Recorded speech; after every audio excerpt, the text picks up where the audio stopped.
ಇನ್ನು ಅಮೆರಿಕ ಅಧ್ಯಕ್ಷ Donald Trump ಡೆಡ್ಲೈನ್ಗೆ ಈಗ ಕೌಂಟ್ ಡೌನ್ ಶುರುವಾಗಿದೆ. ಕೇವಲ ಇನ್ನು 7 ಗಂಟೆ ಮಾತ್ರವೇ ಬಾಕಿ ಉಳಿದಿರುವಂಥದ್ದು. ಅಂದರೆ ನಮ್ಮ ಭಾರತೀಯ ಕಾಲಮಾನದ ಪ್ರಕಾರ 5:30ಕ್ಕೆ ಬೆಳಗ್ಗೆ 5:30ಕ್ಕೆ ಈ ಒಂದು ಡೆಡ್ಲೈನ್ ಅಂತ್ಯವಾಗ್ತಾ ಇದೆ. ಈಗಾಗಲೇ ಕಾರ್ಗ್ ದ್ವೀಪ ಸೇರಿದಂತೆ ಇತರೆ ಪ್ರಮುಖ ಸ್ಥಳಗಳ ಮೇಲೆ US ದಾಳಿಯನ್ನ ಮಾಡಿದೆ. ಇನ್ನು ಅಮೆರಿಕ ದಾಳಿಗೆ ಇಸ್ರೇಲ್ನ ಸೇನೆ ಕೂಡ ಸಾಥ್ ನೀಡಿದೆ.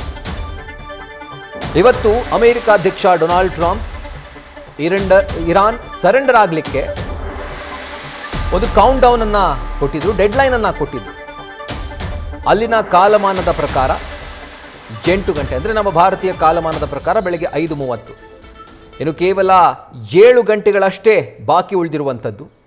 ಸೊ ಹೀಗಾಗಿ ಇರಾನ್ ಏನು ಮಾಡುತ್ತೆ, ಅಕಸ್ಮಾತ್ ಡೆಡ್ಲೈನ್ ಕ್ರಾಸ್ ಆಯಿತು ಅಂತಾದರೆ ಅಮೇರಿಕ ಏನು ಮಾಡುತ್ತೆ, ಇದು ಈಗ ಸದ್ಯಕ್ಕೆ ಇಡೀ ವಿಶ್ವಕ್ಕೆ ಕಾಡ್ತಾ ಇರುವಂಥ ದೊಡ್ಡ ಪ್ರಶ್ನೆ. ಒಂದು ಕಡೆ ಅಮೇರಿಕ ಅಧ್ಯಕ್ಷ ಡೊನಾಲ್ಡ್ ಟ್ರಂಪ್ ಒಂದು ಟ್ವೀಟ್ ಮಾಡ್ತಾರೆ, ಇವತ್ತು ರಾತ್ರಿಯ ಒಳಗಾಗಿ ಇರಾನ್ ಮಾತುಕತೆಗೆ ಬರಲಿಲ್ಲ ಅಂತಂದರೆ ಒಂದು ನಾಗರಿಕತೆಯೇ ನಾಶ ಆಗುತ್ತೆ, ಸರ್ವನಾಶವಾಗುತ್ತೆ ಅನ್ನುವಂಥ ಒಂದು ಎಚ್ಚರಿಕೆಯನ್ನು ಕೊಟ್ಟು ಸೋಷಿಯಲ್ ಮೀಡಿಯಾದಲ್ಲಿ ಒಂದು ಟ್ವೀಟ್ ರೀತಿ ಮಾಡಿದರು. ಟ್ರೂತ್ ಅಂತ ಒಂದು ಪ್ಲ್ಯಾಟ್ಫಾರ್ಮ್, ಅಲ್ಲಿ ಅವರು ಇದನ್ನು ಘೋಷಣೆ ಮಾಡಿದರು.